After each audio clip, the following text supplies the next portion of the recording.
started, I know it says check it at the front table, but there's a sign-in sheet actually going around, so make sure you sign in so we can have a record of everyone that was here.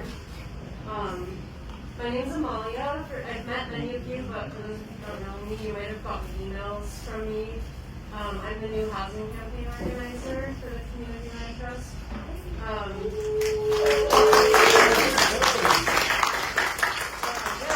I'm just going to mask because I have a little cold, but nothing serious. But let me know if you can't hear me. I'll try to project. And yeah, I'll pass it. Do you guys want to introduce yourselves? Hi, I'm Brianna. I'm on the board of the CLT, and I've been a part of it since about 2021. So exciting to see new faces. This is like a new space for us, so we'll get cozy and get to know each other. Other things here. Hi everyone, I'm Hannah Boucher. I'm the campaigns director for the CLT, and I helped co-found it back in 2020. Yeah, it's so nice to see new faces and old faces. Hello everyone. Sorry, my mouth is I'm doing McCall. I've been listening to action a little bit, had my things going on, but I've been in the city about for 3 years now, and I'm part of the change the name of the committee, so I don't say the wrong name, so my brain keeps saying, see, I know the old name, not the new name. And educational outreach was saying it was wrong. And I joined our Live in New York because I wanted to petition and be a part of ensuring that our neighborhood has housing for everyone and meets the needs of our neighborhood. So I'm co-chair with Deborah on the group. And nice to meet everyone. Hi, I'm Jacob. I am a board member of East NY CLT, and I've been working with the CLT since 2020. Speak a little bit. Party here. Yeah, you're out there. Happy to see everyone, new faces, old faces. So this is Boris. Hey everyone, I'm Boris. I am the president of the East NY Community Land Trust. I've been doing this. Come this November, it'll be 2 years. I was hitting these streets early. I was at the Ridgewood Reservoir, and I was jumping for John. We got our ASS whooped. And for those that don't know, I'm also Community Board 5. So last night I was at an important community. Ms. Fisher was there. Community Board 5 meeting that had to do with Broadway Junction. So I'm out here in these streets. You know, if you ever say, "What's the president doing?" No, I'm out here. But before I was president, I was treasurer. Before I was treasurer, I was but a steering committee member. So we've been in formation for next year, February is going to be 3 years as a incorporated nonprofit, but we've been pounding these streets for like 5 to 6 years. So it's great to be with y'all. We're growing. That means people give a darn about our work. So I'm happy to be with y'all. This is the first general membership of the year, and we meet every first Saturday of the month. So we get the business done and we keep on going. But today's important. So if you got something to do, try to hold it back, because we're going to tell you about the future plans. Talk about getting our home, because this is not our home. So if we don't want to be bar hopping, so to speak, we got to get our bar, all right? But I don't drink otherwise. But we have this budget, There's also a couple seats in here. Yeah. Leon, you want to take this beautiful front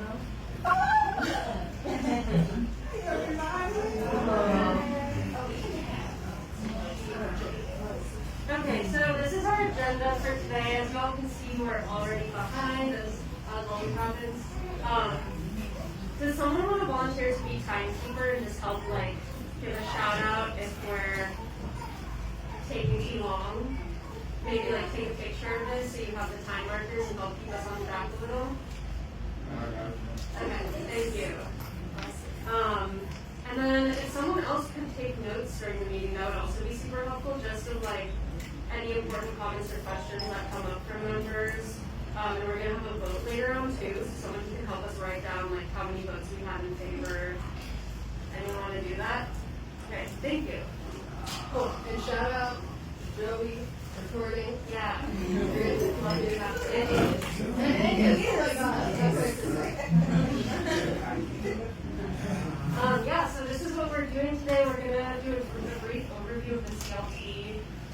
are, how to become a member, and the core campaigns that we're working on. Because we know some of you are new, or maybe there's like different levels of familiarity with the CLT. And then we're going to do some updates on our structure, the committees and board, on 248 Arlington, which is a building that we acquired last year, and just like an overview of some of the events we have this summer.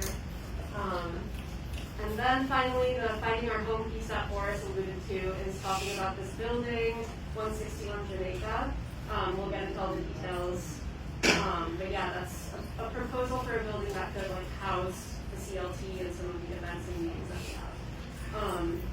And finally, if we have time at the end, we'd love to have just like an open space to hear from you all in general, what's like working and not working, what we want to focus on, and just have like a space for questions and feedback.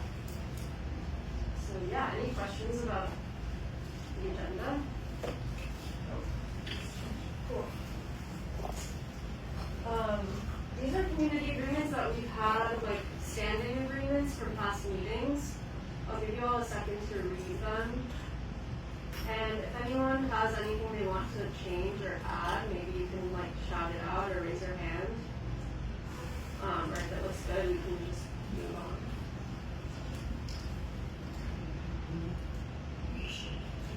Good? Okay.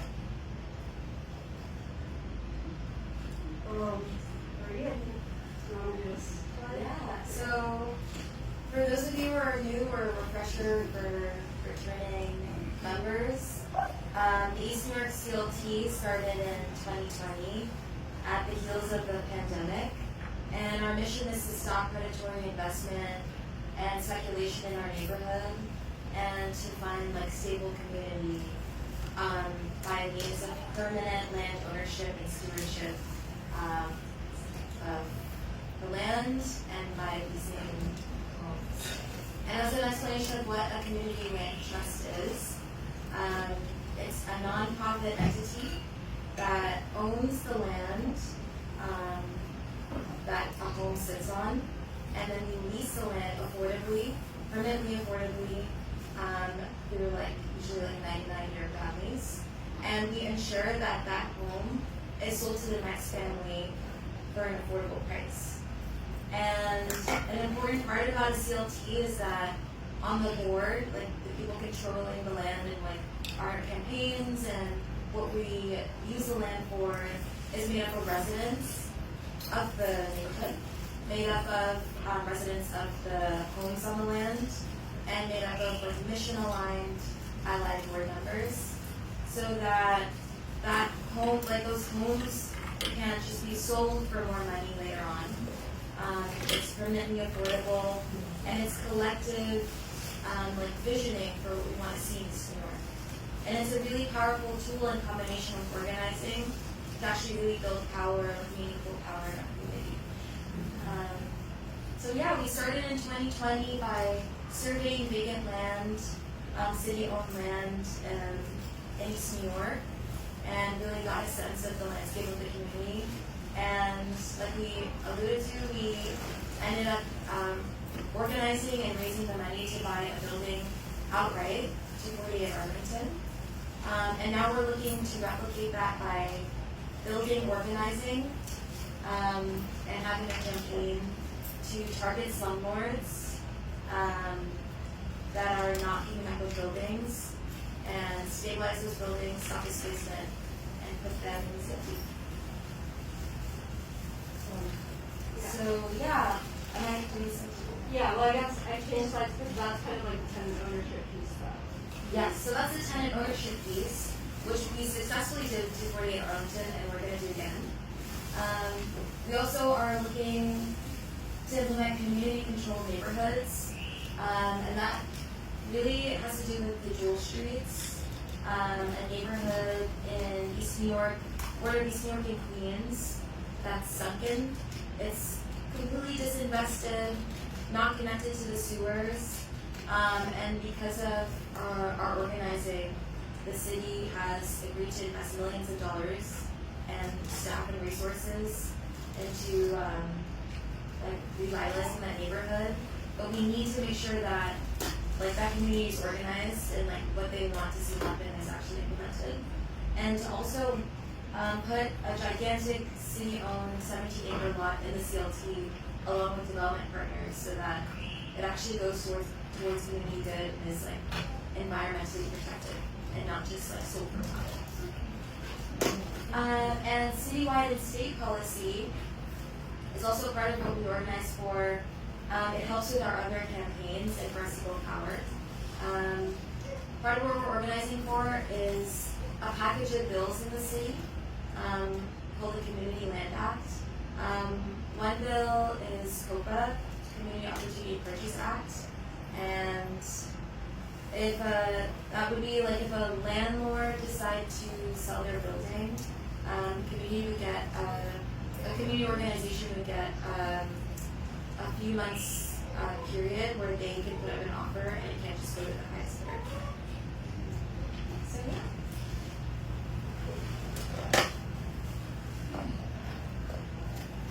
So yeah, that's all we're fighting for, and it can't be possible without active members that are engaged, that are actually based in East New York, who that work like will actually affect. So we have really strong membership. We vote on everything important, like changes to our bylaws. When we rearranged our our committees, we voted on that. We also vote on fun things like the theme of our soiree. So that's some of the perks of being a member, and it ensures that, you know, if there's something down the line that we're doing that that's out of touch with membership, you guys actually have the power to control and steward our CLT. We also do free trainings. We're going to do a really exciting membership onboarding training and local education training in a few months, so look out for that. And it's a way to stay connected through WhatsApp, stay notified of what we're doing, and like for you all to have a space to talk to each other. So to be a member and to actually vote, you have to be a community member in East York and Brownsville. Pay membership dues, which are sliding scale. It's like just an indication of your commitment to the organization. Attend these types of general membership meetings, and join at least one committee or coalition. And we'll talk about when the committees meet later. Ally members pay dues and are a part of our organization, but they just can't vote because we want a community-controlled organization. Any questions about members? So, these are the list of members in good standing, and this is a QR code to pay your dues or to renew. I pay mine yearly, and yeah, become a member. It's a great community, and if you want to talk more about it one-on-one, you can talk to someone in a CLT shirt.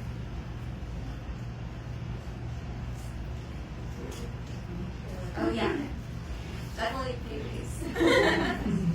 Take a screenshot of it and then touch it on your phone. Yeah. You know, I got smartphones.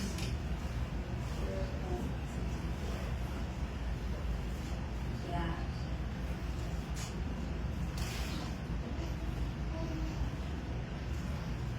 Shelter.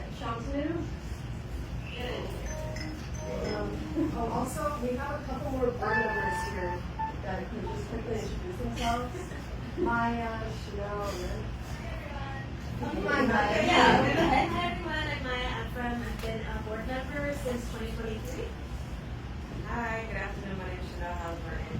I don't know what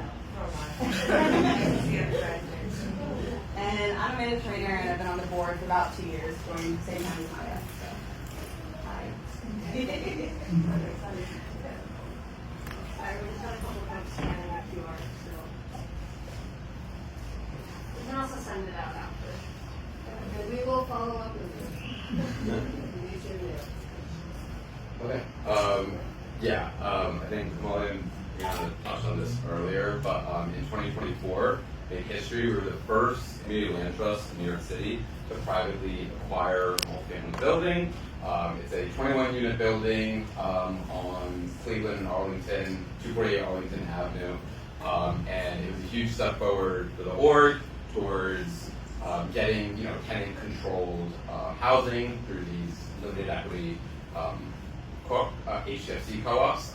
So we'll provide some more updates later, but we're currently in the process of we're going to go through a major rehab of the building and then convert it into a co-op. So all the tenants who've been living there will be able to own their apartments.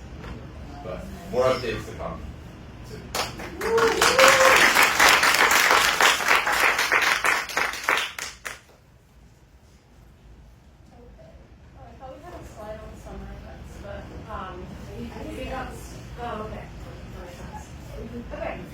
So we can go on to governance updates. I don't remember facilitating this slide, but I can talk about the committee restructure and then maybe Flores. So yeah, as many of you know, there was a vote a few months ago to approve this restructuring of our committees, which was mainly just like a name change. And these are the committees as they stand now after that, the approval to restructure. So we have policy, advocacy, and organizing, which Brianne is the chair, land and anti-speculation, Sierra, who isn't here today, but she's the chair of that committee. And then we have community engagement and outreach. The chairs are Deb and Kenya. And a subcommittee of that, which is planning the membership onboarding right now, is the membership committee. So yeah, we're always, if anyone wants to get involved with any of these committees or wants to know more about the work being done in each of them, well, if anyone has questions now too, we can answer them. You can also reach out to us. And just to add, in the policy and advocacy and organizing, we talk about like the legislative acts that we fight for. Also, we talk about our abolish the tax lien sale campaign. Our newest subcommittee is the land and anti-speculation, and that is definitely with our fight to organize in buildings. So we look for buildings that are owned by speculators in East New York. We identify them and then we organize door knocking if you want to do that. And community engagement and outreach, we plan events to reach out to the community and make sure that we're actually on the ground meeting people and others. So just quickly, because y'all are all here, and this is only like a 1.5 to 2 hour meeting. But after all this energy that gathers here, is here, where does it go? Right? This is where it goes. Right? And we meet virtually for most of these. We should be putting up the times here and the dates, but it's okay. I like to revise as I go. I'm a teacher. I teach kindergarten. So yeah, I know the deets. Alright? But policy, advocacy, and organizing, any legislation, if you're interested in legislation, fighting for legislation, if you're interested in meeting with electeds and holding them accountable and bringing power to the to City Hall and Albany, that's where we're at.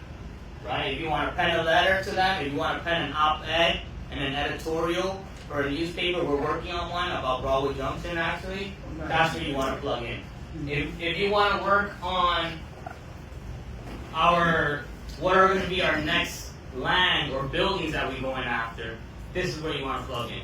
If you want to plug in on the Jewel Streets, because there's a 17-acre lot out there that's public and the city's going to release a request for proposal, what does that mean? It means that somebody's going to be able to bid to then build there.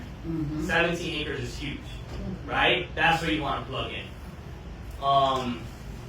If you want to plug in on community engagement and outreach, which ultimately means organizing for events. Our soiree is our next event. I think we have information on that. The tasks, the logistics behind events like soirees, and even logistics behind organizing rallies and stuff. Because these two are supposed to work in tandem. Everyone's supposed to work in tandem with community engagement. That's where you want to plug in. Deborah's not here, but Kenya's here. They help to co-chair it. Sierra's not here. She helps to co-chair it. Brianna's here, helps to co-chair policy advocacy and organizing. So if you do not, if you want details about this, come see me or any of the board members, including Hannah, about how to plug in. And it's virtual, so you don't have to. You could just and I understand some of us are veterans versus some of us are rookies. versus some of us are in between, right? Plug in and then you fill it out and you get to and any questions we're here. Board growth. So far the board, for those that don't know our structure, we are a tripartite board, three parts. Each part is 5 members.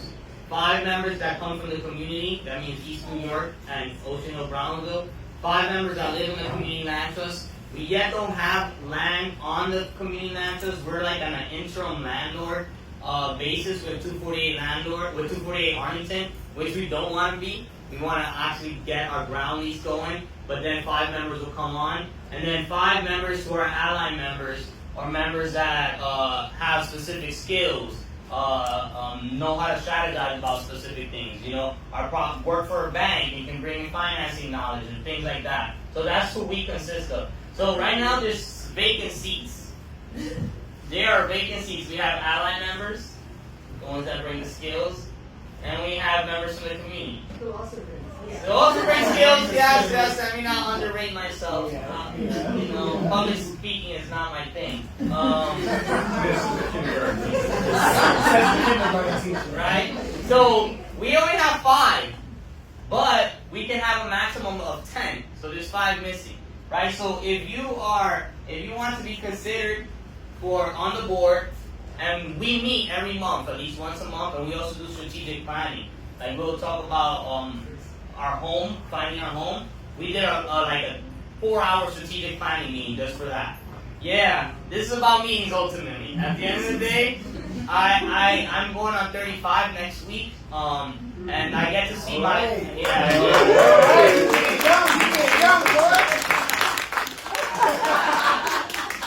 But I get to see a lot of my elders in the community board and so forth, and get to see how much mileage they've already put into the community, right? And I can only say I would be glad to put as much mileage as they are. So I know my road is still yet built, but put on some mileage, and that means meeting mileage, right? That means come over here, bring your creative juices, collaborate, because without collaboration, democracy doesn't move forward, and people that are empowered them, they have held accountable.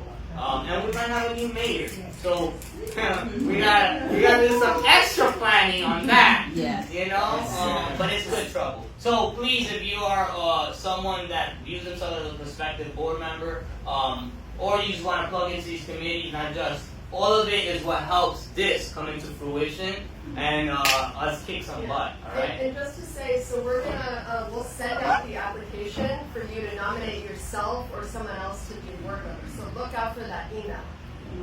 Yeah, and then come prepared at our next meeting, October 4th, to just talk for a couple minutes. We also have bylaws, a technical thing, our constitution, our laws of how we govern. That's on the website as well. So there's a lot of organizational, institutional knowledge and knowledge about governance and how processes work and so forth. So we lean on each other, right? Questions, comments? I feel like people are very shy about nominating themselves or like underestimate their own knowledge or leadership. So if you have questions about what this process is like Maya and I had to do it, we had to kind of pitch ourselves at a steering committee meeting. So I'm happy to talk people through that and do some questions. I mean, any of us would be, but I just want to throw that out there. Like, if you're interested but are wondering if you have the skills, chances are you probably do. So please, like, really step forward, because I was someone I never would have seen myself on a board, and then Hannah asked, and I'm like, I can't say no to Hannah. So, like, please, I don't know, don't underestimate yourself. If you have questions, we're happy to talk you through it. Yeah, and just piggybacking off that, the 2 minutes on October 4th, that's really, like, I think that would really just be like introducing yourself and why you're interested in being a board member, and maybe like what experience you have that might be relevant. So it doesn't have to be like this high pressure speech, it's just like sharing so that people have context when they're voting on who they want to be on the board. Questions, comments? Concerns? No? Alright. After. Can we do this? Okay, thanks. Okay. I also realized I didn't introduce myself. My name's Sean Snow. I'm a senior project manager at CLT on staff. I'm helping lead the rehab and co-op conversion of 248 Arlington. There's a lot of, I think, seems like a lot of some new faces here, and it's been a while since we've had a meeting. So quickly, to just let everyone know, kind of what we're doing where we're at, expanding from before. So as I mentioned before, we are in the process of rehabbing the building. The building is really old. It was built in 1930, and the previous slumlords of the building, every owner before just kind of let the building kind of like wither away, basically, and let all of these like maintenance issues kind of like rise. So that's part of the reason we kind of like came in, because the tenants were organizing the building, because there was all these issues. The previous landlords were always messing with like the rent registration with the state and everything. So it was the perfect target to come in and be our first project. So now that we are the interim owners, we want to make sure that we address all of these long-term issues that have been outstanding for decades at this point, like the boiler, the plumbing, the roof, the facade of the building, all these things that have like caused harm to all the tenants over the past decades, really. We want to make sure we address all of that. So we're in the process of right now we're in the pre-development phase of the project. What that means is working with the architect, working with lots of consultants, like environmental consultants, lawyers, to prep all the documents so that we can get the funding from the city, state, federal, and private funders to fund the rehab of the building. So that's called pre-development. That takes some time to like get all of our ducks in order. We're planning on beginning construction and the rehab at the end of next year, beginning of 2027. So you can see it takes a lot of time to really get through all this. The city is a pain to work with. No wait. And then the rehab then approximately takes 1 to 2 years. After that, we'll convert the building to co-op, at which point all the tenants of the building will then own their apartments. And it's a co-op, so everyone owns shares of the building. They get to own the right to live there, to own their apartment, but it's collective. So that's essentially the quick overview of exactly what we're doing. Some updates. I realize the slide didn't update from before, but that's okay. So some bigger, more micro level updates. We just were committed a $600,000 grant from the Federal Home Loan Bank of New York. That's really important because it's a grant, obviously, not a loan. But the way it kind of affects tenants is that it helps make the tenants, it helps make the apartments more affordable to buy. We want the sales price of the apartments to be as low as possible. It's not going to be like for the tenants, the building consists of low income, moderate income tenants. We're not selling these units for $200,000 or something ridiculous. It's going to be, we don't have an exact number yet, but it's going to be a really, really small number.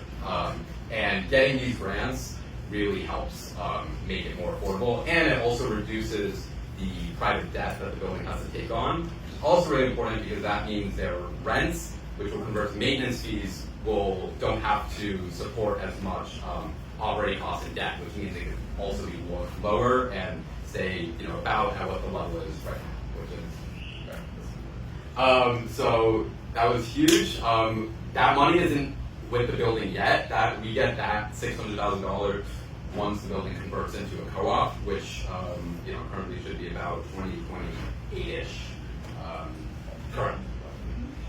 So that's big. Next thing was, we've been working with the architect Think Wilder. They're prepping to submit their next big set of drawings to HCD by the next couple weeks, by the end of September, which is a huge step because it's just the next step in the review to get everything kind of like signed off, have the city review it, make sure everything looks okay, so that we can keep chugging along to get closer to construction. So those are the big kind of like development updates with the project. But we want to also address some of the disruptions at the block party from a couple weeks ago. For those of you who were there were a very small group of tenants, about like 3 or 4, who I think were disrupted the block party essentially. They are, again, it's 3 out of 4 out of like 19 tenants in the building, so it's a very small group of tenants who have, unfortunately used to work very closely with us, and they're a big part of the reason that we were even able to come in and like help organize the building and help buy the building and get it into this process.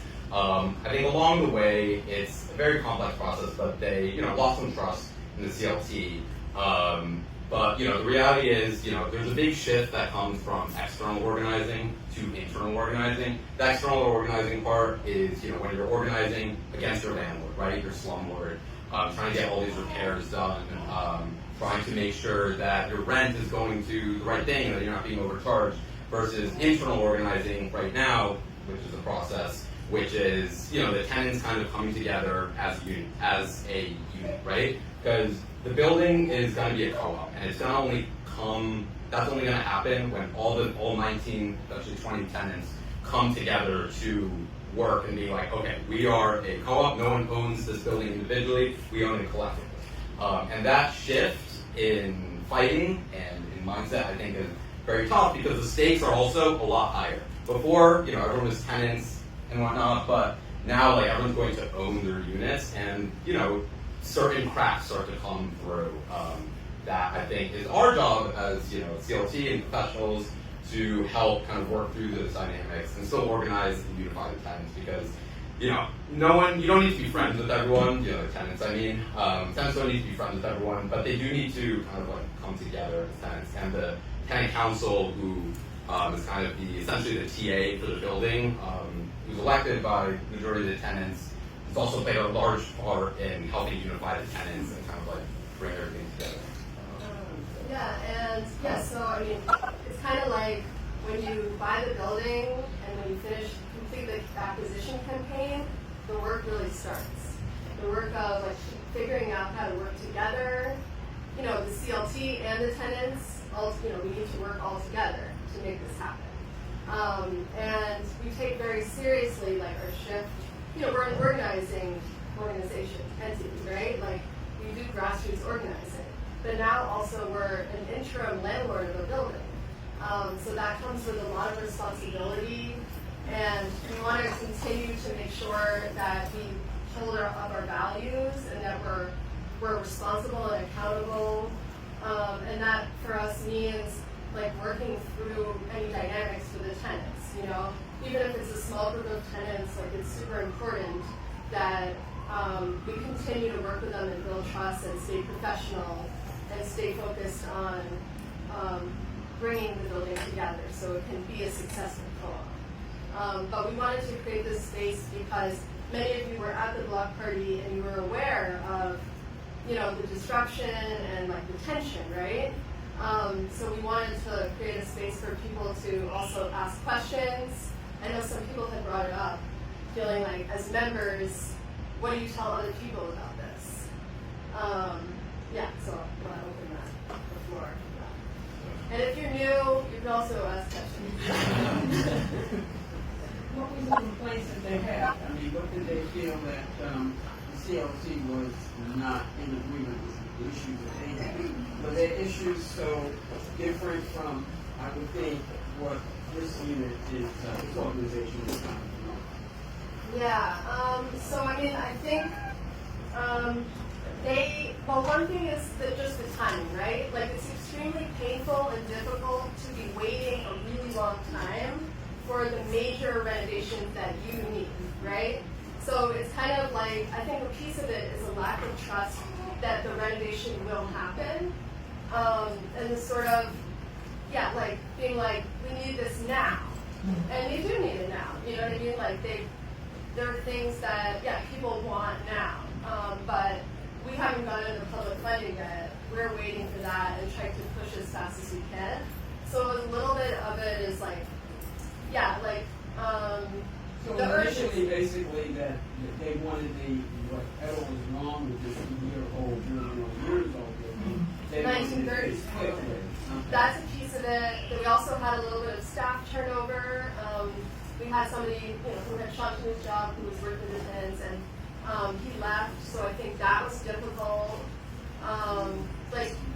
There were things that we can be accountable for that made things hard on the tenants. And this is also the first time we're ever doing this. So as we go, we're also continuing to evaluate our own performance. But to mind. What else did you say? One other thing would be about like the funding aspect of it. You know, I have lots of questions about public funding because a lot of elected officials have committed funds to the rehab and call conversion of the project. Borough President Antonio Reynoso committed $1 million. Councilmember Sandy Nurse committed $700,000. Congresswoman Nydia Velasquez committed $750,000, and State Senator Luis Salazar committed $1 million. So it's a lot of money that a lot of these elected officials have committed, and we shared all that information with all the tenants. But that money doesn't come in until we get further along in the process, and so we really begin construction essentially. Some of those funds could come in a bit earlier, but that's essentially what it is. So that waiting game, I think, is also hard to, I don't want to say grasp, but it's tough in the sense where it's like we see all this money or we've heard about all this money, but we haven't seen it come in yet. And part of the issue is we want it to also come in a lot earlier, but it's like we've been dealing with it's called DASNY, dealing with the state to get these state funds. Unbelievable. Yeah, so it's that's a big part of it. Part of it is we have to spend the money to get it. Yeah. Because a lot of public financing, and by public I mean the city and the state and Congress, you have to actually have receipts, money spent, to then get that money. And you have an agency that you have to correspond with, right? To submit those receipts to you guys, a case manager within government. And part of the understanding is well, you guys got all that money. It's yeah, we did, but it's not in the bank. You know? And that's not just the only money that's there, it's also the money that we use to purchase the building. Right? And then understanding of that money was already spent. We purchased the building with that money, and we took in some debt for that. You know, we took out a big loan for that. So, But there's a mistrust in our, in us with the money. You know what I mean? It's okay. And then, Okay, sorry, I was at the block party, love the block party. But I did want to, I did say that it was a shock because this isn't a 1-2 process when it comes to the CLT and what we're trying to do. And the dynamics and the nuances we figure out along the way.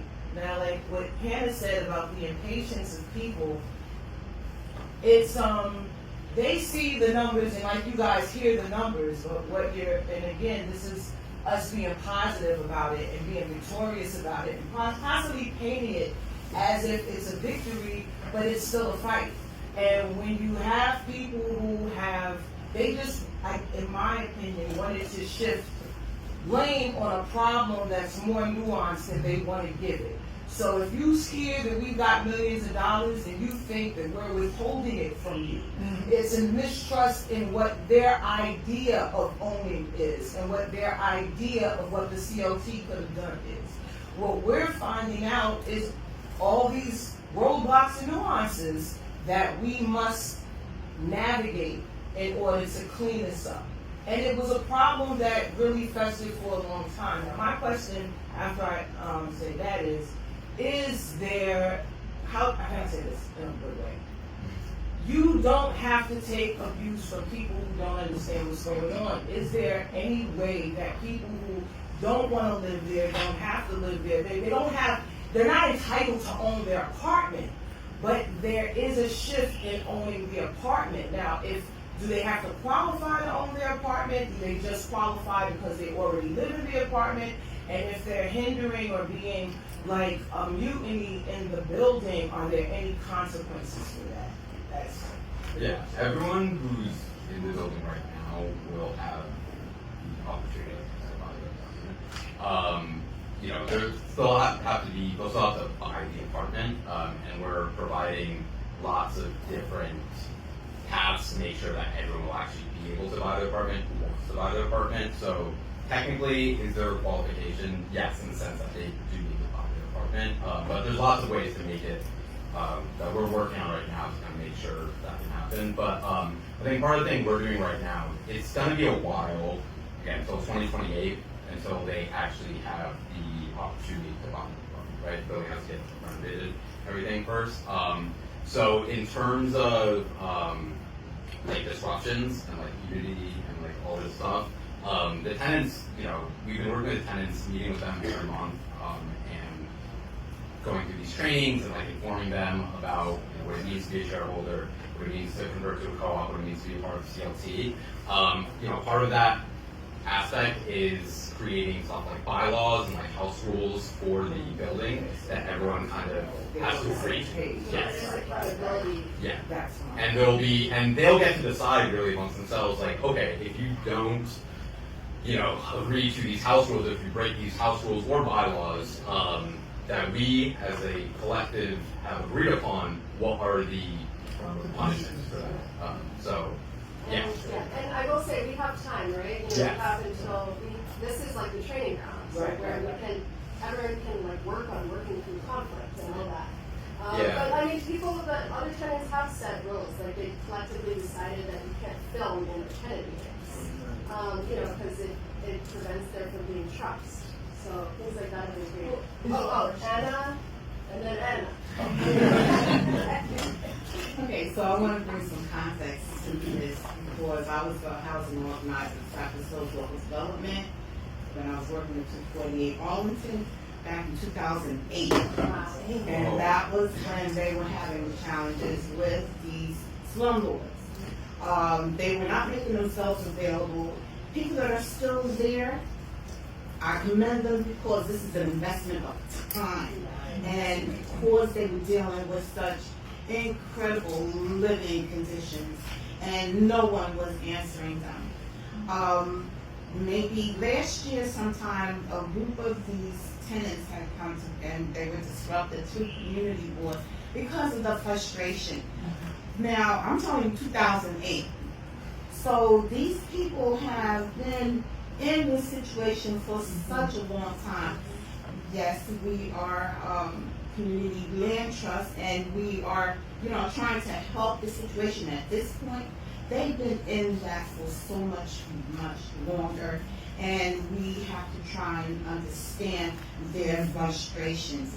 Yes, it's going to take time for things to happen, but in their investment of time, there's been so many people that were ingenuous, and they trusted them to help them in a situation where now they really, you really have their frustration is causing their mistrust, and wanting to see something happen sooner than later, where we're saying, be patient because we just got this. They've been patient. They've been in it.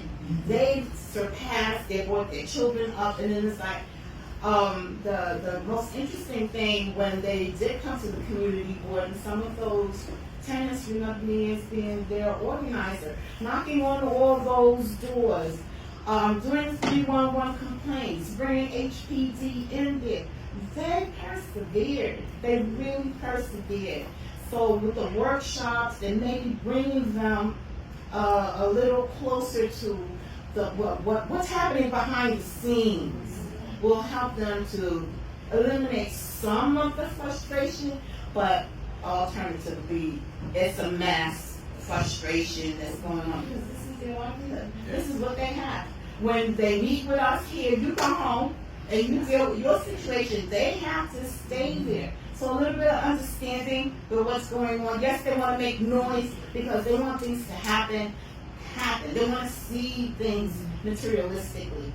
Yes, they understand that the money is there, that the money is coming in, but down the pipelines and due to legislation and paperwork and everything that needs to happen, they want to be involved in that process so they can have a better understanding that this is not yet another organization that's going to try to deceive them and still prolong their suffering. So that's it in a Thanks for nutshell. that. That was extremely well said.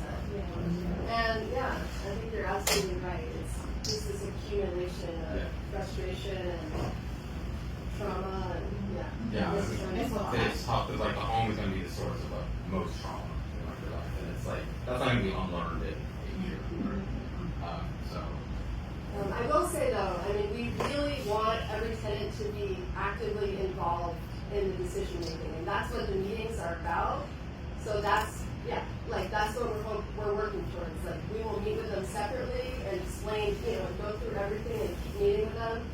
but the goal is to give everyone control over what happens to their home. Yeah, I just had two questions. One is, so if the tenants decide that they don't want to wait or they can't wait, is there a mechanism in place for them to either pass it on to someone else or? Oh, so like no, you're saying? Yeah, like leave, but then say, okay, well, I want my sister to continue on with this process of waiting. No. So they hang in there until, or Are we even allowed to you do lose that? out on it? Succession. Well, I mean, you could, I guess, technically, right? Like have your family member take over your lease. Like right now. Like succession. Before we start construction.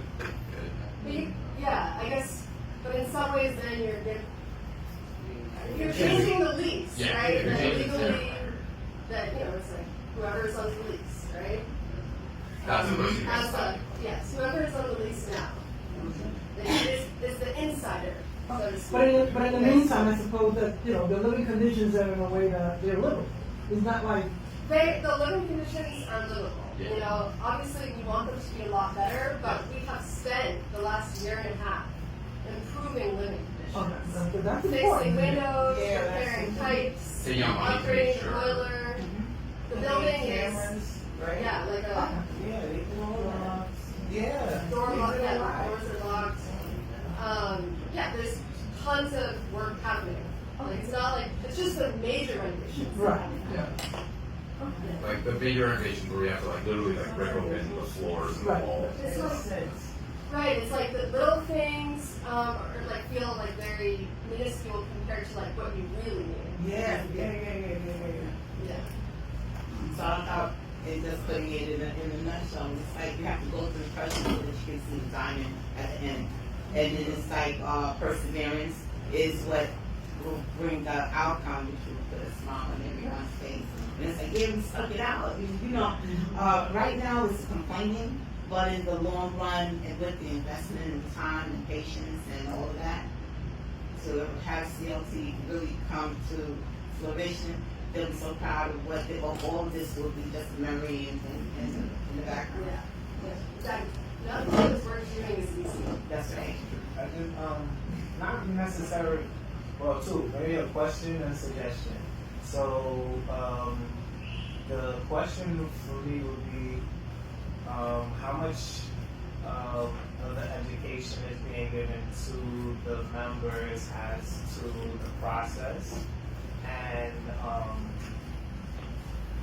the suggestion would be, if not that much, kind of like when you are awarded, let's say, $1 million from the senator or something of that nature, packaging it to understand. So it's like, yeah, we're awarded $1 million, but that's coming in 2 years, contingent on this kind of thing. So it's like, yes, a big win, but it's certain things, because also I think in doing that, you want to try to be able to hold these individuals accountable to the money that they allocate towards these things, because it is kind of like a promise and hope that we make good on our part, so then they make good on their part. But then it's in these times, funding isn't secured, so how can, in a sense, how do we secure that money so that we can make sure that once we get to that space that we can ascertain those funds? Totally. So, and like when you say members, you mean like tenants in the building or like members of the CLT? Informing the members of the building. Okay, The tenants, shall I say. So yeah, I mean a lot of this work we're doing right now, like cutting through the red tape, is making sure that that money is secured, right? Because like we had commitment letters for all this. Yeah, we had commitment letters for all this, a year and a half ago. But now it's like, okay, getting into the government portal, sending in tons of documents, hearing back from them about the documents, submitting more documents, and then getting the contract that we both signed done. So that's been completed for all of them now. That money is secured. It just won't be received until the designs for the project are approved and construction begins. Which makes sense, right? It's like you know, oh, you don't want to, like, the government doesn't want to distribute funds for a project that's not going to be up to code. They need to make sure everything is up to code. But I think what Angus is saying I guess is good. Like, if we get allocated some money and we announce it, we should say, like, the breakdown of kind of what's happening with that process. You know, Yeah. you don't have to get into those details, but I think if people haven't had access to government contracts or had to work for a nonprofit or like they're really hanging on to make their money, that kind of thing, like they don't get how stupid it's stupid. And so it's like, how do you conceptualize how stupid this process is of actually getting the money? Because it's stupid. I don't know. Yeah, we don't the know. way that I just explained it and the way Shantu has it, maybe it's not going to work. But maybe I just don't We've believe done it a you. few They times. just don't believe you. That's what it is. Yeah. They just But it's don't also like believe kind of none of the mind-boggling. facts. It's like, if I wasn't doing it, I don't know if I would believe it. But are you Right. Yeah, why does it take Right. years? That's what I'm saying. And that's kind of where I'm coming from. Yeah. So it's like bringing it down to ebonics. So it's like, like really breaking it down to like dropping all of the pieces. So it's like, no, I'm not saying breaking them. I'm like dropping all of the breadcrumbs. So it's like it's on paper. It's like, all right, this is this process. So you know it. It's not that you're just hearing my words or that you gotta go seek and find yourself. Like bring them into your world. So the frustrations that you all are going through, so that they feel it as well, so that it's a pressure point on them. Right. And I think that is. like Amy said, like if you get $1 million, say this is what we were given $1 million for. This is when the money we expect it to come in, and this is what is contingent upon. Like these are things X, Y, Z you have to do until we can actually get it. Yeah. Do you do that, or do you think that? I just wanted to add something. So with public funding too, it's public information. And so when we get funding from the council member or the borough president, they list that information on the website. So if it's about communicating that this is actually money committed, we can also share that documentation and we can also find that documentation somewhere. So it's not, you know, it's documented. Yeah. So we can make sure that our residents see that it's committed to our organization, and then we can also communicate that money hasn't necessarily made it to our bank account, but it's a committed thing that's on the elected officials' website. Yeah. One thing I'll add is that, so we've held our meetings with both the small group tenants, but also all the tenants, kind of like going over all these funding processes and like just like giving them at least an overview. One thing I think I've realized is that, you know, you'll communicate one thing someone wants and everyone will be like, I got it. But it's more so about getting it to them like consistently and all the time and having that kind of like open line of communication, which I think is we've been trying to do this small group where it's like having these monthly meetings and being like, okay, what's the funding process again? Here's what it is. What's it again? Here it is, here it is. And then that's kind of the way, in my mind at least.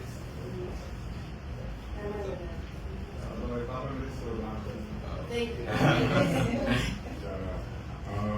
Yeah, and I think also I'm Cameron, I'm not on the CLT, but I work with CLTs on passing like the Community Land Act. But I think something that I found helpful in other situations where there's like a lot of frustration about like budget transparency and how much money is allocated versus received. It's like literally just taking. I think a lot of people, and I think we underrate how many people are like truly visual learners. And I think a lot of what can engender a lot of mistrust is if you hear like, hey, I heard that the council member gave y'all $700,000, but you're saying y'all don't have $700,000 to fix this thing. And just truly, and I think I think it was Angus, to your point, just having maybe in the same way that you were mentioning it and describing all the different funds, putting that on a slide in a presentation and saying this is this amount of money. Who here has heard about this amount of money? Saying this slide, this line is this amount of money. It's been allocated, but it hasn't been received. This is the thing that needs to happen before this money hits the bank account. And doing that for every sort of line item or proposal or every announcement, just so that, and even potentially giving that as a handout for folks to take home. Yeah. I think that that sort of radical transparency could really help people understand, they're not trying to hide anything. They have a tenant association, correct? Yeah, so. The building? Yeah, I mean, I mean, it's not like formal, so to speak, but yeah, they elected a president, Yeah, vice they like their president, board and of four. So then they're the ones that we really need to like drill in, because hopefully they understand it. Because if they don't understand it, then they're not being able to relay it back down to you. I think that's a really good point too, like making sure that the leaders Yeah. can explain to everyone else. Absolutely. I think I will say part of it is, hang on, both sessions are great.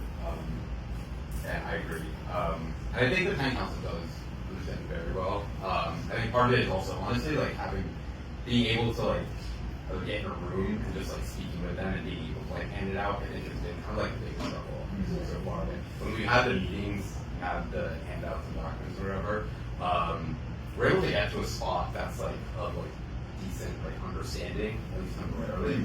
It's just that when there's the wait, at least in my experience. Yeah. AMHD has a very organized and intended organizing training that may be good for them to participate in and to look into that. That would be cool. Actually, one of the senators did it, the apprenticeship, and like learned a ton. Nice. Maybe we'll find some more of them. Yeah. I want to say congratulations to y'all, because if you do a tax thing with that building, if you get it like reclassified from the tax debt, how much you guys would have to pay versus $98,000 a year in taxes, so now it's going to be tax exempt.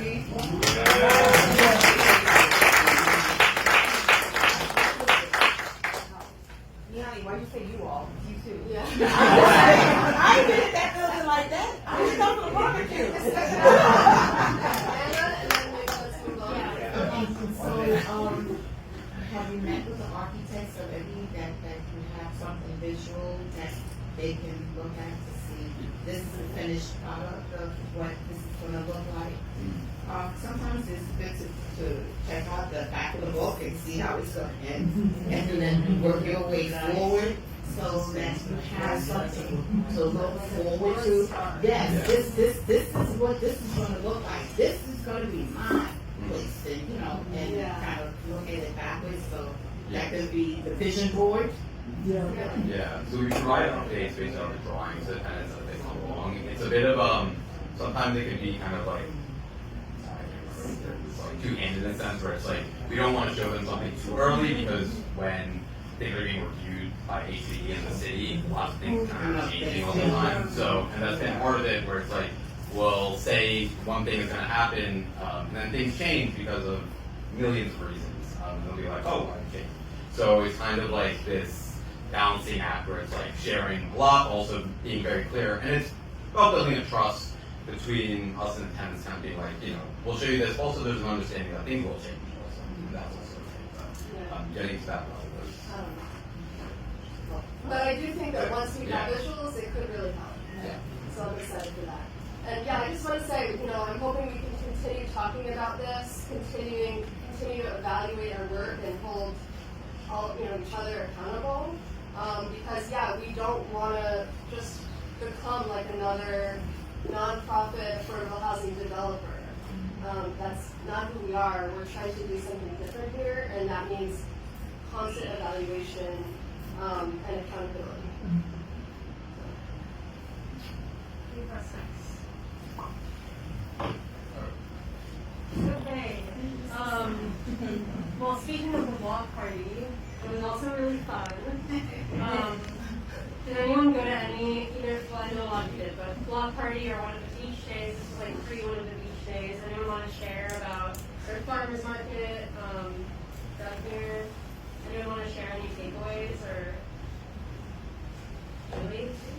I went to a bunch of things, but I had never been to Rockaway Beach before, and I went with the CLT, and it was just the most chill beach day ever, because it was no organizing, it was no advocacy, it was no information, just being together and hanging out, and it was super, super fun. So I just want to thank everyone who went to an organization that just does sometimes have fun. Nice. Yeah. And Julie wanted all the spots to the beach, so thank you for providing your car. Sometimes just like hanging out and celebrating is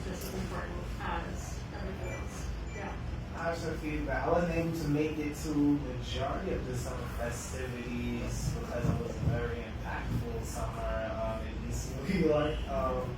But I think that this year was the most active the East New York CLT's been over the summer, between having different engagements that you it was more gauged to relaxing or, taking the stress off while still being together and building collectively, building a bond. So I want to say kudos to you all, because I believe that did happen over the summer, as you can see and attest to this room overflowing. So the love is definitely here, and the CLT is growing. Continue to show up and participate. It's so many more things to come, and look, the East NY CLT is leading in fun things to do while they still engage and handle business. So this is one of the good ways, one of the positive ways to move forward, and a good entity to plug into. I had fun at the block party. That was really fun. And rainbow and kids playing. Because we've done a lot of block parties, even when we did on Hinsdale one time, right? That we was going for that block back there. And I want to say that it makes me feel proud to be part of the community that makes it community for the next generation, right? You come up, you've been raised in your neighborhood, and you want those childhood memories. You want those memories of block parties and fire hydrants and barbecue. And you don't know who does it. You just get to reap the benefits and the joy of it. So everybody from the double dutch to everybody, it was great. I did a wonderful job. Yeah. For me, it was really special that Lina came with her daughter, her granddaughter, and her great-granddaughter to the party. It was fun. And it was Lina's birthday on the beach day. 38.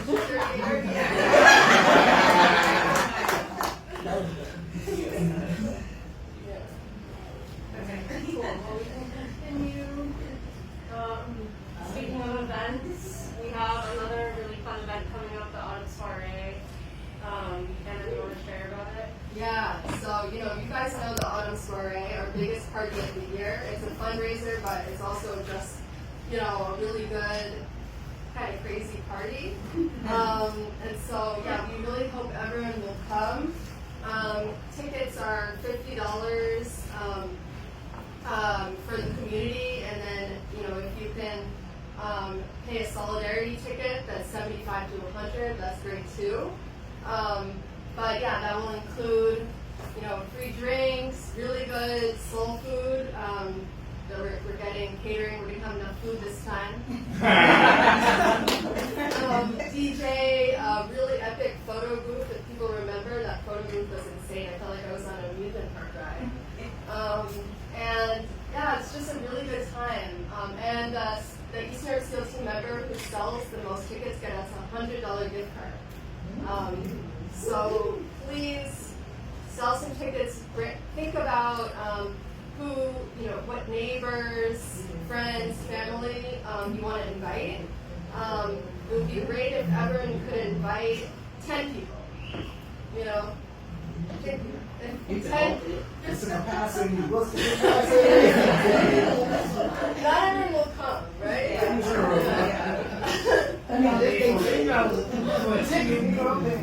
Where else to get open bar and food for $50? That's what I'm saying. Like, if I'm coming, I'm just one of those. But we really need to sell the tickets. It's kind of like, it's coming up. And What is the theme? The theme is Mardi Gras. Yeah, so we're going to masks. And the motto of it, whatever the message is, tagline, thank you. Our power, our movement. Okay. And now Scott special. There's flyers for it in case you all want to take some to toss around. Yeah, or you can. But yeah, if everyone can take a couple minutes to write down 10 people that they're going to invite, that'll be huge.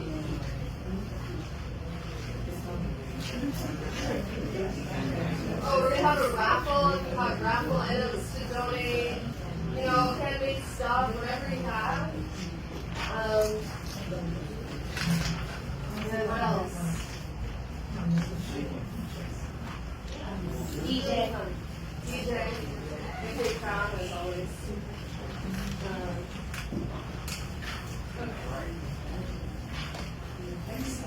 So we're moving on to just to check in on where we are on the agenda. We're going to talk about this proposal for our home, we're calling it, purchase of this building. And then, yeah, that's the last thing. So we have some time for this, which is great. And then we'll have an open space at the end for, after we talk about this proposal and vote, we'll have some open space for like general feedback and questions from members. So Lawrence, are you going to do this one? Yeah. So, you know, we are an organization, and I would love to tell you why we need a house. I mean, by a house, I mean a place for us to meet and have meetings. But I want Sean to tell me why. So we're missing a home. The East New York CLT home. I'll call it home base. Why do we need a home? As an organization. I've heard from y'all too much. Some new voices.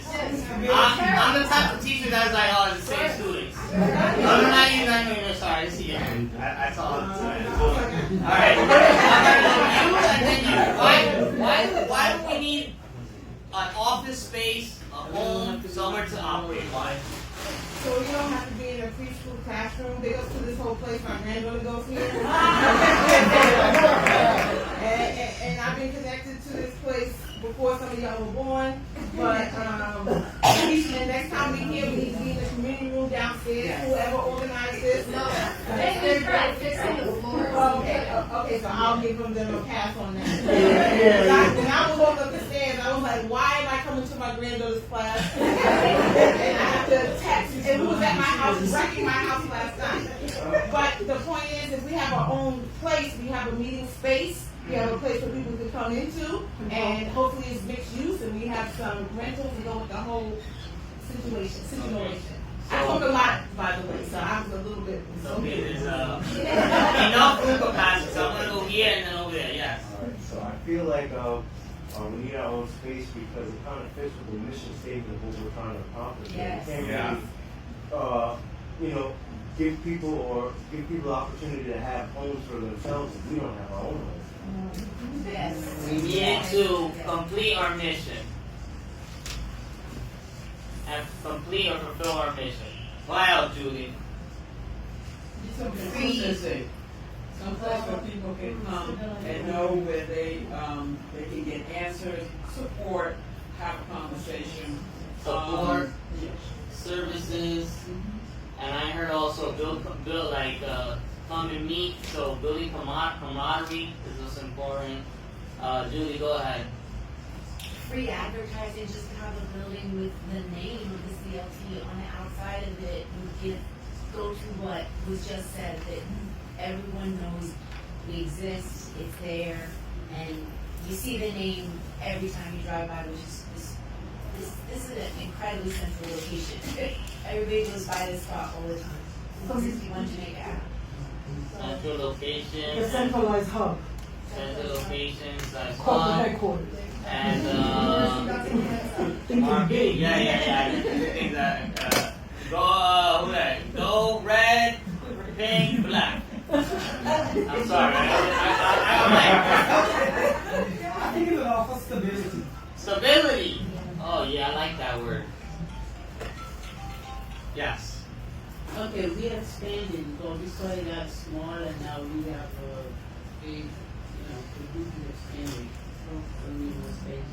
Yes, so I'm putting enough room provided to meet and expand. Expand our membership. Expand members. Alright, yes. Joe Alright. and To have an office, to have gadgets, meaning computer, internet, copy, machines, keeping a record. Yeah. Right now, the details are, we have a co-shared space at 2996 Fulton Street with Cypress Hills Local Development Corporation, who was given the seed funding to build a community address. This is our history, right? So it's important to know. So we got funded through City Council. They made this initiative called the CLT Initiative, and it helps now fund like 12. Back then it helped fund 12 CLTs across the city. Now the CLT network has expanded to like 15 to 20, and that same funding helps to gives it to the CLTs to pay for staff and so forth. So we use some of the funding to pay office space to Cypress Hills Local Development Corporation, and we can't even meet like this in that space. So I totally agree. And that's a lot of their stuff, their printers, their computers and stuff. So I definitely, so resources, technology resources and technology.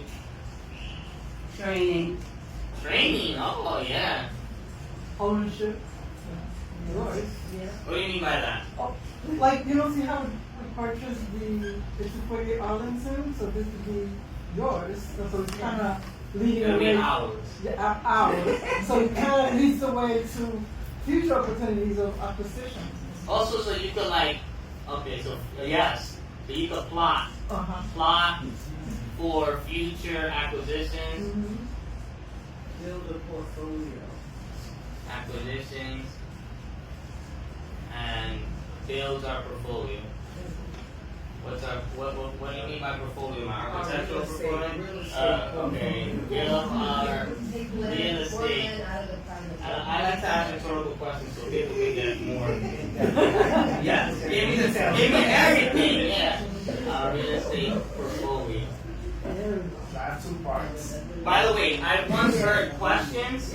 You go on a quest to answer that. That means you go into that rabbit hole. Anyone that ever gone into their rabbit hole that was like, why is the wind here? Where did it come from? So you ask that question. Question the keyword, their quest, right? So I'm always someone that I've learned, and I've been told this as someone who has an administrative license to be a principal, is like, boys, you know a lot, but you just gotta ask questions. That's it. You gotta ask questions because you know a lot. So it helps you to get your juices going. Yes, Angus, go ahead. So 2 parts. Passive income, because having your own space, you're able to then rent it out for other engagements. And then 2 is collateral. So in the event that you're acquiring more space with other spaces for the real estate portfolio, having real property, you can use that as collateral because it's an asset that you can borrow against. And if you know that's a sound investment that you're making, then it's worth leveraging your assets that you have to grow the portfolio. Yeah. Imagine we put our home base for collateral. This sounds so terrible to me. But yeah. But Morris, yeah. if you could take the lady's word ownership, that needs to go above the word plot, because those 2 things are really sub to ownership, and I don't think we need to leave that word out. Like, you should probably put a dot there, no, right in the front, like big. Ownership is big. It can't be small. I think what she meant though is like we own our space. So I'm not just gonna put here collective ownership then. Yes. Yes, all of us. Well, we're a land trust, so it is collective, but the word ownership is important. What this young man talked about was ownership also, so it's very important. I'm sorry. That's good. That's how. Absolutely. Yeah. Ownership. That's right. Love it.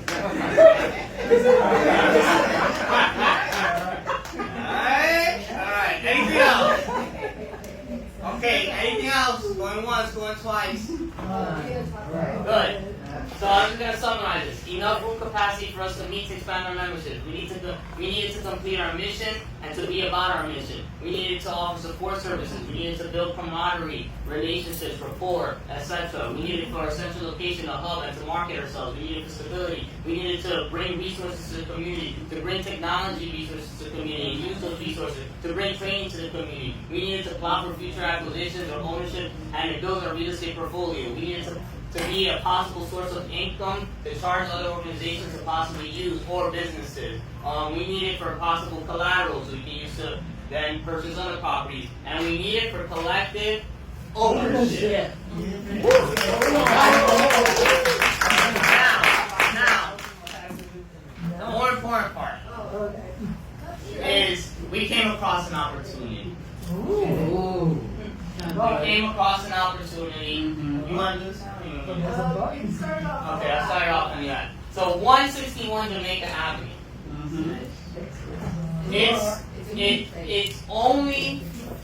It's a formerly used manufacturing site, but now the usage is commercial office space. It's vacant. Oh, sorry. Thank you. It's vacant. It's 2 floors. And both floors are vacant. There's some details about it that we're gonna have to talk about and discuss. Like this was used for what kind of manufacturing use? So back in like 1930, it was used for people to paint wagons. They were painting like I think wagons that horses were pulling. I don't know. Horse-drawn wagon. Yeah. The ones that carry you Central Park that they're trying to ban those. All right. But you know, the paint probably like has lead in it. You know, so it's important to look back at those leases to think about the state of the building. So possible environmental remediation is needed, and then there's a courtyard space here, which according to the broker can fit 9 cars. I'm skeptical of that. 9 movable cars. 9 two-seater. Yeah, the one all cars. That's it. And so, and the top was previously used as a rental hall. So there's a tons load of bathrooms in the space because there was actually work that was possibly done illegally. And by illegally we mean no building permits were taken out. This happens in New York City, of course. We all know somebody, right? And so, but this is and Hannah and the staff took a recording of the whole site. But this is the top floor of the space, so what was formerly the rental hall. And the bottom space is just as expansive or spacious. So this is like one of the top sites we've come across. There's no residential on it. It's actually there's no residential on it. So and you got the details on the purchasing price and everything. Yeah. All right, put it up. So the asking price is we get all the time. It's $2.2 million. We think we can go lower than this. We want to go lower than this. That is overpriced. But there was a community-based organization, Churches United for Fair Housing, that bought an office space, a manufacturing building, with not the same amount of square footage actually, which is smaller than this space, right, Hannah? For what was the purchasing price? Get ready. 6 million. So Bushwick, just the neighborhood next door, right? But heavily gentrified, right? So you could tell that here we're working with something that's workable, but we will still want to go under. We still want to go less. If we want to go, that's why by the way, so we as a board brought this and we're like, yeah, let's bring it to the membership and see if they agree. And go put it up for a vote.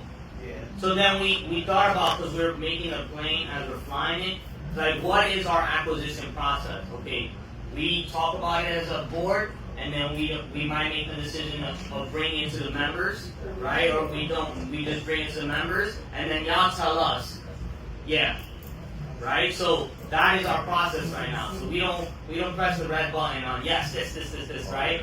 We bring it to y'all. So this is what it means to be part of a democratic organization. That's bad ASS. And I have to say, like, you know, it's real estate, so it's like there could be a million things that go wrong that make it so that this doesn't work out. But this is just to see what you all think of moving forward in steps to pursue this. You know, this isn't like we're buying this tomorrow. Like, we have to find out a lot more information. And unfortunately, there's a lot of like starting and stopping. You know, like if anyone here, people have bought houses before, it's like you like a house, you go check it out, you want it, but then it doesn't work out for various reasons. Maria, who owns it now? Is it private or private? Yeah. It's a LLC. Yeah, I mean, there's somebody behind it. We don't know the owner. Yeah. They're working through a broker. Yeah. It's like based in Flushing. Some agency. Got brokers in the room, man, because they're going to pull a property. They can pull a property. So, It's like you gotta move quickly, but also not too quickly. It's like very difficult, you know? So I would say some of the brokers that we may have in the collective, they can maybe help out with kind of pulling the information, because what a broker does, a broker puts in money on top of the value proposition so that they can make money as well. So that 2.2 million might be inflated just for that broker to get the profit. So when you have a broker in the midst, they may opt to, for a lower something. Well, we found this through a broker, so we are the broker as well. So it's like the But do we have a brokers. broker, I'm sorry, is there a broker on the board, or do you know the brokers on the membership? That's like something that we've been thinking about, like putting more like this. Because it's important that it's important that we, like, are you a real estate agent or broker? No, I'm just very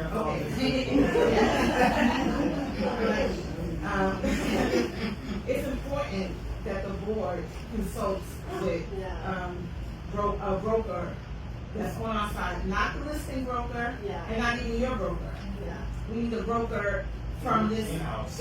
From this community. In-house. We used to have our vice president was a broker. Yeah. She moved up upstate. We can still talk to her. We can still talk to her. Yeah, you can still consult. Yeah. And you need to do an inventory of the membership, because you have people in here that are very connected. Anyone So have you'll know a what contact they for a know. broker? A trusted broker. Commercial broker. Commercial broker. Okay, so we'll talk to you when it gets happening. Anyone else that we need to talk to? Okay. But also another thing that I have on the property, we do want to try to, see what the cost would be outside of the purchase price with the lead issue and situation, that lead abatement. That goes into the millions of dollars just for that type of treatment and things. So we want to make sure that we're making a sound investment in order to move forward. It's nice as a large space and open and everything, but we want to make sure we can legitimately afford the overhead costs of putting it online and being able to utilize it. So if we want to move forward with this building, 161 Jamaica Ave, and folks have more questions, we can talk about more questions about the building and its current usage and how it currently is designed. But we would vote today to say yes, let's go forward, and then that would mean we would bring an architect, an engineer, and also talk to our specific broker, right? Do a walkthrough and see what potential inconceivable expenses there are as well, right? That we haven't done to do a solid walkthrough of the space with these experts, right? And then, if the purchase is feasible, we will move forward and make an offer, right? And negotiate with the seller and also start fundraising in the meantime. we do, for transparency's sake, have some funds raised already. Unfortunately, one of the sites that we wanted to acquire, 94 Jackie Robinson Parkway, which is Tammy's site, is no longer like a viable site. We've been talking to Tammy for her as to why those reasons are. So we have some money in the bank to help us put some down payment for this building. We will use that. But ideally what we would want to do is fundraise for the whole acquisition. Right? And then ask our electeds also. So city budget is due July 1st, and then the state budget is due April 1st. Why am I putting those two statements out? Because through those budget process, we could secure funding to leverage public financing for this as well. Alright? So those two will be sources of additional fundraising, private fundraising, throwing events of fundraise, reaching out to donors that already gave to us, high-end donors, and also leveraging public financing. Yeah. The idea would be to get public funding to pay off the whole cost of the purchase. But the thing is that we know how slow that is, so we need private donors to come in first and help. And that makes those out. Any questions so far? Or initial thoughts. Or thoughts? Or what we think about it, yeah. I was just wondering, even before you actually did this, have you explored the feasibility of maybe using space at 248, maybe in the basement? And if you have, what are the pros and cons? Great question. Well, I think it's important to us to. The question was, have you considered using the space like in the basement of 248 Arlington? You know, the building we own.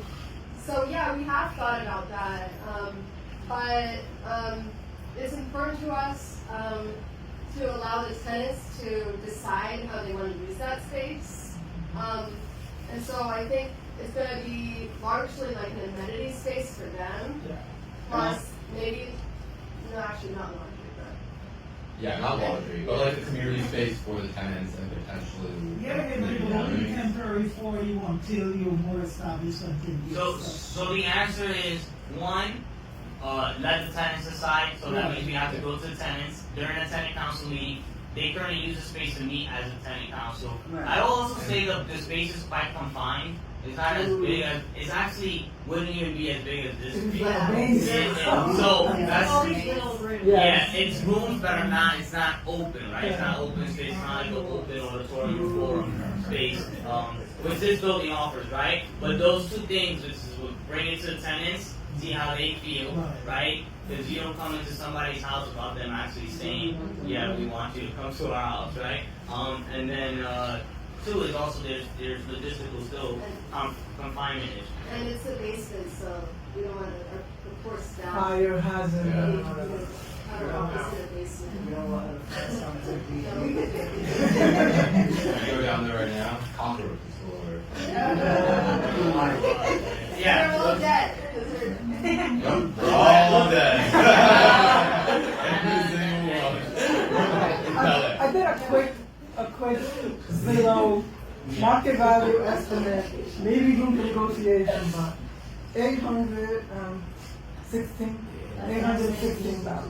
Wow, that makes no sense. The Zillow current market value for that property, 800 listed at 816,000. I can fix this. So part of the reason the price is like, to us it also seems pretty inflated.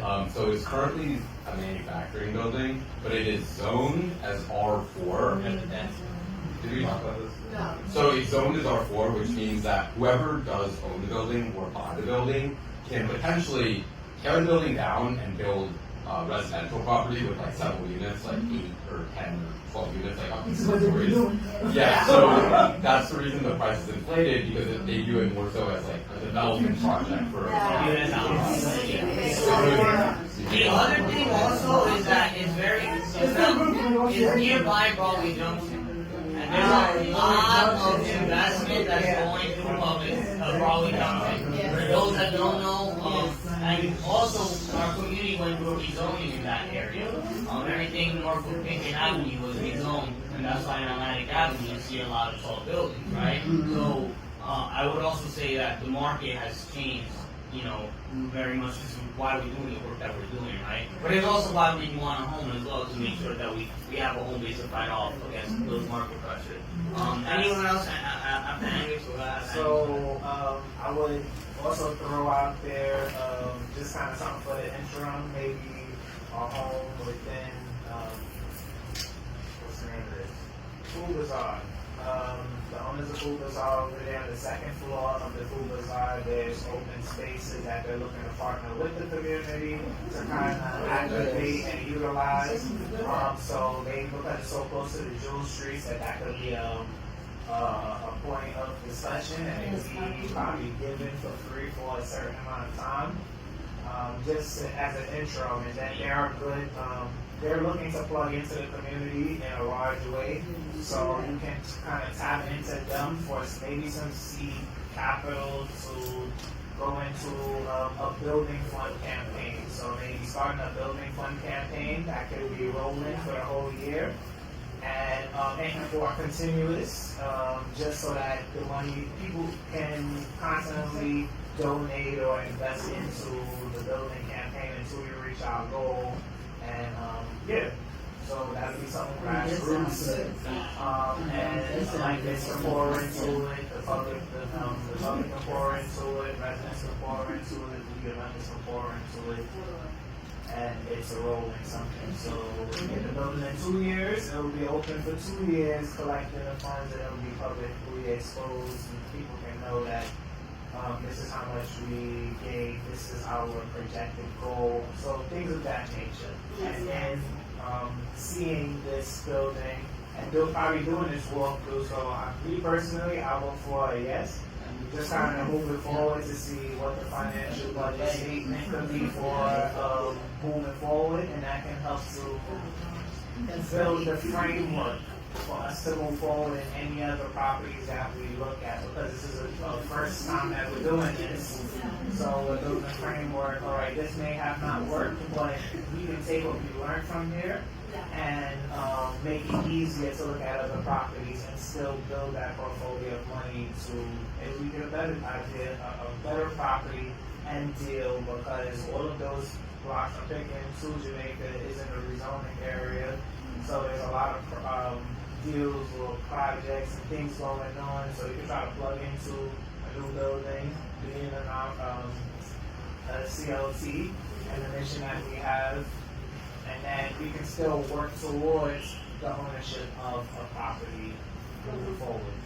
So I do a lot of stuff out there, but yes. Anything else? Any other thoughts? We're biting 2 p.m. So I want to close like discussion soon, and then see if we can go into the vote and do a roll call. Go ahead, do it, and then go to. For that area, Jamaica is by the middle. There's a Jewish guy that owns property on Fulton. I just don't remember his name. I remember he wanted me to walk around that area door knocking to get people if they were selling or not in that location. Willing to hire me because he heard me in 2017 that I did a petition in my neighborhood so well that everybody signed the petition about the neighborhood complaints. So he was willing to hire me on the books or off the books just to scour that area. I know there's a Jewish guy that is looking. Yeah. There's someone that's actively looking. And he's on Fulton Avenue. You should take the job and bring our flyers. But I'm injured.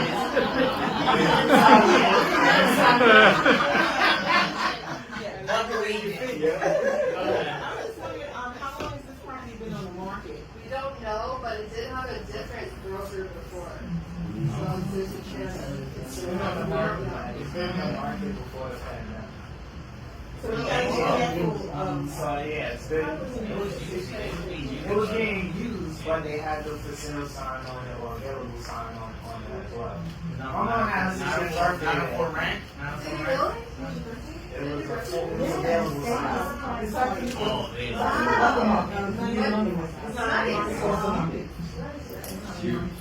Alright, anything else? Alright. So when we do the vote, Let me do a roll call the first members, of the members, and then if we have enough, we need to be doing this right. Oh yeah, and Stephanie, you got it? Can you take to make sure we like shout out the number of guest hosts and votes for her to write it down.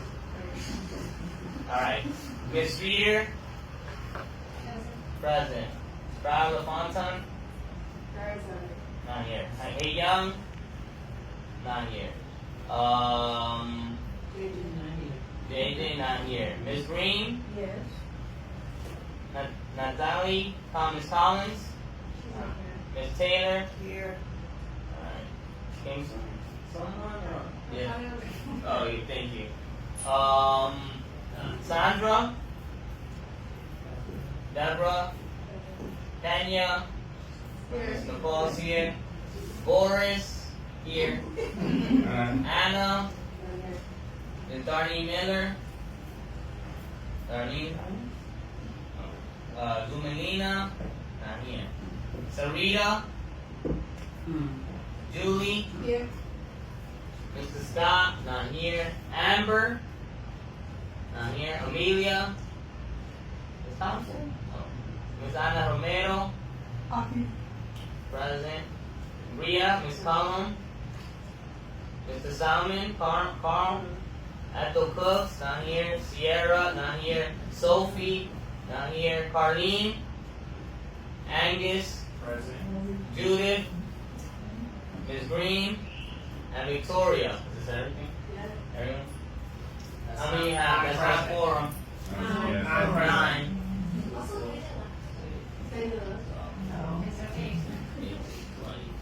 Alright, is this list updated? 30. No, not enough. Yeah, why We don't is have there? quorum to, we don't have quorum to make a decision. What that means. We can send out an email. Yes, so we will send out an email to folks, because we can decide out of these 30 people. Also become a member, please. Really, please. I'm supposed to, I'm It's trying just- to do it right now, but no, but I'm saying when y'all send out messages, y'all need to make it easier for us to join. I look at the email and there's like a million emails I get. And every time I come here, I say I'm going to join, and I hit the code, and then either we being rushed out or something like that. So what we could if do, what we could those do things is y'all every, send or the I emails agree. you send, make it easier for the Gen X and baby boomers that we got in there. So So texting or emailing about it. No. Yes, every time we text, this is a general membership meeting. The next text should be, or with that text should be, please be a member, here's how. Yeah. Okay. Or we can also set up a table like outside and just be available for 20 minutes after. Like I can do that. Yes. Or have someone doing that. Yeah. Please see Amanda, please see someone. Yes, thank you. When I listened to that's what today's there's just a consensus. Can I get with a rate of just a rate of parents? Who would agree to go after making a purchasing? If you agree that we should go after 161, I just want to see. I want a temperature check. Temperature check. Those 8 people or everybody? Everybody. So Definitely those 8 if you believe this is a property worth going after to be a potential home base, please raise your hand. If the price is negotiated. If the price is negotiated. And this study, feasibility study. 1, 2, 3, 4. So that's a lot of Yeah. So also, Keep your in the hand sale raised. Keep your agreement, hand raised if you're. so just so you all know, in the sale agreement, we would have an environmental contingency. So meaning that if, there's some serious toxic use, we can get out with our deposit. Yeah. So I shall agree on stipulate that. All right. So Stephanie, before you that question, We got a question. We got a question. One mic.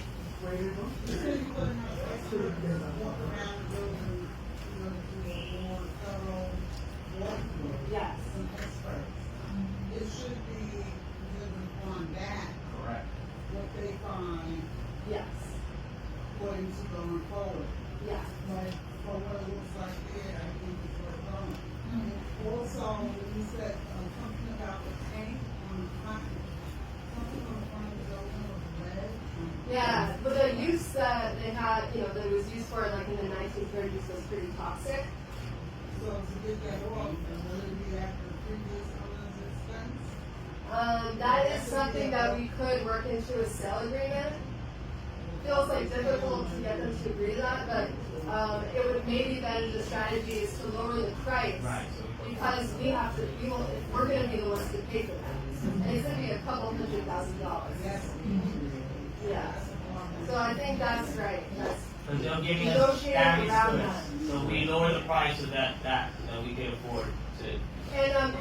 And this like vote is just to allow the CLT to go to the next step, which is bringing the architect and engineer for the walkthrough, not like buying it, not like signing. Just for feasibility study. Yeah. But one other thing, by the way, I think there should be a proposal. I would go for this building. It's a great opportunity, but it would definitely be negotiated now. Because I feel that this whole situation is predatory, and is what we've been trying to get rid of. Because when sellers who are selling to nonprofits, they think we got funds, we got money, so it's going to be priced at the highest. Right. So I think the proposal that should have came first is a proposal of buying a property as opposed to an exact property. Because we really should have more than one property to compare anyway, to be honest. Yes. You understand? So I would definitely, if I was on this board, I would have definitely brought up the point that instead of bringing to the membership a specific building, bring to the membership the proposal of purchasing, of ownership. And then we should have multiple properties. We should never be ready to go for one. So I just want I want to like understand this better because so we did the whole strategic plan, right? Where everyone voted to finalize the strategic plan, which said our goal is to grow our housing units that we have of the CLT owns by 25 units in the next 5 years. So that was voted on. So there was already kind of like this, what do you call it, like a mandate to purchase. So we already have that established, the purchase. Yeah, that's in the strategic plan for the CLT, which we should continue to like send out so we can remind people of it. But that's separate from the. Right. That's separate from a commercial office space. So I would say this. I think in honest assessment of this is we haven't found a property that actually can compete with this. But we can give you a property that's like this is a comparable. In fact, we've even looked at homes because some homes, like churches use homes, because there's just not a market for a space like this that offers what we're looking for, like with like open forum type space. And so that's the main reason. But we can do that next meeting if you want. Yeah, the original thought was like buy a residential building, work with the tenants, and it has like ground floor commercial. But the issue was that all the spaces, like Boris said, we didn't find anything that was right. As long as we don't let the seller broker know how much you want this place. Yeah. And we negotiate like sharks and let them know that they're not dealing with people who don't know what we're doing. Yeah. Because the sellers and all these other people, I'm telling you, I'm attached to the real estate industry. Yeah. I'm your money lady. I'm a financial lady, and I've been that. And the point is that it's a good opportunity, it's a good building. But 2.2 million, come on now. $1 million probably. Yeah, that's way over. Guys, what's the address of the new lots property? The new lots, the one that's right here.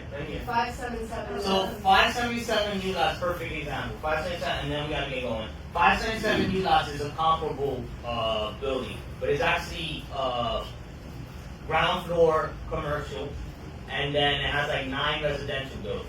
9 residential units, excuse me. 9 residential units, it's actually nearby. You can look at it. 577 new lots, literally across the street, right? There's 3 small businesses, down there. Sorry, down there. 3 small businesses. We're not gonna kick them out, right? And there are 3 great small businesses owned by black and brown people, right? A bodega. You know the restaurant, what's it called? Blossom? Right? So that is a comparable building. We haven't brought it forward because this is not viable. Not viable. Why? Because we're not going to be able to use it, right? Like we want to use it, so it's not. But that building is for sale, how much is it for Yes. sale? 1.8. I mean, is it the same zip code? Because that would be a comp. Different zip code within the same community district. What's the zip code of 161? 11207. 11207. And this is from 11207. Yeah. But it's 11208. Okay, so 08 and 07 are close? Yes. They will still use those comps. But even having comps of other buildings, But it's still not the same square footage though. But anyway, so like I said, it's not comparable. Anyways, let's get out of here. Alright. We did get some. We good? Okay. Please tax us for feedback. No, it's not. What the next time we will be meeting is. I just gotta put the next meeting. Well, we do want to know this. Besides size and email too. October 4th is the next meeting and it will be here. Yes. TBD. Hopefully in the community room. If you're not doing your floors, alright? Yeah, we will have so October 4th, y'all. Appreciate you coming. Is everyone okay with video recording? And to make sure I can post it with this. I want to post it with the 75th precinct page on the culture.